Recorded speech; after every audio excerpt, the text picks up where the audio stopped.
भारतं महाभारतं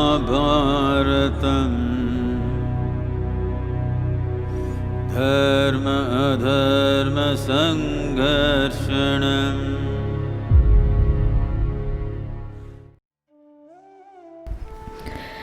Drona was the son of sage Bharadwaja. As a brahmachari, he became a disciple of sage Agnivesha. He served his master reverently and studied the martial arts under him. He observed religious vows and regulations rigorously and mastered the art of archery. Drupada joined him in the ashram of Agnivesha as his fellow disciple. He was the prince of Panchala Desha. In course of time, Drona and Drupada became bosom friends. They were inseparable at games and studies, and even when they slept, they were like a single soul in two bodies. Now and then, Drupada would say to Drona, "Drona, I am my father's only son, so I am the future king of Panchala Desha. As soon as I am crowned king, I will present the entire kingdom of Panchala to you. That is the great ambition of my life." Their friendship was such a strong bond. The two completed their education. They had now to return home. Their hearts were heavy with sorrow at the parting.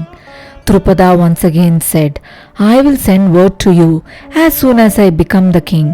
Do not fail to come to Panchala Desha." When he had completed his education, Dronacharya married Kripi, the younger sister of Kripacharya. After some time, a son was born to them. The child neighed like a horse as soon as it was born, and so they called it Ashwathama. Ashwa means horse. Drona struggled hard, but even survival became difficult. They were so poor that they could not afford milk for the child. When the child was hungry and cried, they mixed flour in water and gave it to him. Drona heard about Parashurama at this time. A Kshatriya king killed Parashurama's father. In revenge, Parashurama travelled all over the earth 21 times, defeated all the Kshatriyas and became master of the entire earth. Drona learnt that Parashurama would perform a sacrifice and give away his weapons and all the land he had won. Drona wished to secure from Parashurama enough by way of charity for his sustenance, and so went to Mahendra Parvata. But by the time he reached there, Parashurama had given away all his wealth. Drona did not lose heart.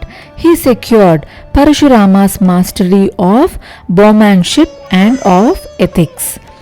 He also obtained all his weapons. On his way back from Mahendra Parvata, Drona came to Panchala Desha. Drupada was then the ruler. Drona came to Drupada's court. He asked him, "Friend, do you remember me?" But the Drupada now on the throne was not the old Drupada. He had changed totally. He did not even extend to Drona the courtesy of the usual hospitality to a visitor. He said, "Who are you? Do you have the temerity to address me as your friend? What is my position and what are you worth? Do you, a destitute, address a king like me in the singular?" With such words, he humiliated Drona in the open court. Such is the way of the world. People are very generous about what they do not have. They say, "If only I had it, I would have willingly given it to you."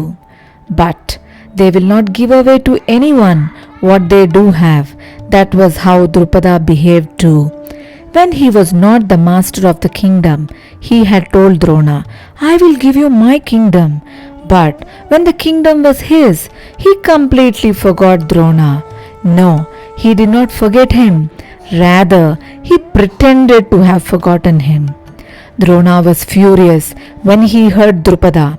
He said, "Drupada, remember, I shall teach you a lesson for your discourtesy, and left the court. He resolved to find intelligent disciples, teach them archery, and subdue Drupada's arrogance through them. He wandered far and wide in search of disciples who could enable him to fulfill his vow. He came to hear that Bhishma was looking for him, and he came to Hastinavati. One day at noon, the Pandavas and the Kauravas were playing with a ball. Nakula threw the ball. It went awry and rolling down swiftly fell into a well. The boys stood around the well. They looked down at the floating ball in dismay. None of them could think of a way to retrieve the ball. Just then, Drona came there. He asked the boys what they were doing there. They told him that their ball had fallen into the well. Drona said, "Haven't you practiced archery? Send an arrow and get back your ball." With heads bent in shame, the boys told him that they had not attained that degree of proficiency. Drona pulled out a blade of dharba, a kind of grass, empowered it with a mantra, fixed it to his bow, and shot it. It stuck in the ball. He sent a second arrow. It got stuck to the first. So he sent arrow after arrow. The last arrow was level with the well. When he pulled it out, the arrows which had formed a chain came out, and at the end of the chain was the ball.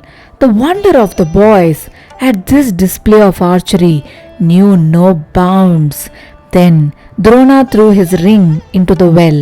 With a single arrow, he retrieved it. The Pandavas and the Kauravas were astounded. Never before had they witnessed such dexterity.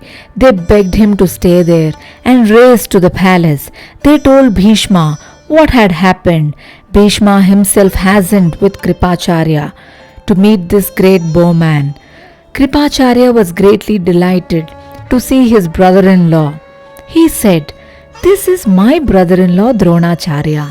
Bhishma could not contain his joy. He took Dronacharya with all honors to the palace and treated him with hospitality. He then said, "Acharya, your arrival has made all of us happy. We are indeed fortunate that we have you here. Be pleased to train these princes in archery." Drona gladly consented. Bhishma built a huge mansion for Drona. He provided him with all facilities.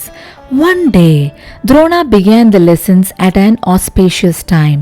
Day by day, the boys became more and more proficient in the martial arts. One day, Drona said to his disciples, "Princes, I have a great ambition. Only those whom I train can achieve this ambition. Who among you will fulfill my desire? Tell me." The princes were silent. That was because they thought, "Our master has not told us what his ambition is. Suppose we agree and then find it impossible to accomplish it. What then?" But Arjuna stood up without the slightest hesitation and said, "Great sir, I shall not fail to fulfill that ambition, be it what it may." Drona was greatly pleased, but the master did not reveal his ambition, and the disciple did not ask him what it was. He refrained, thinking that at the right time the master would tell him. Drona taught the princes the use of different kinds of weapons. He paid attention to every prince and guided him, but no one could equal Arjuna in dexterity. No one could aim and hit a target precisely as he could. One day, when the princes were at their meals, there was a breeze and the lights went out. They all ate in the dark. Arjuna noticed that even in the dark, the hand unfailingly went to the mouth. He realized also that this was due to long practice, and so it seemed to him that long practice would enable a man to hit the target even in the dark. So he began to practice shooting in the dark. One night, Drona heard the twang of Arjuna's bow. He came out. He was delighted to find Arjuna shooting arrows with concentration. He embraced him and said, "My child, I appreciate your devotion to learning. I will make you a matchless archer."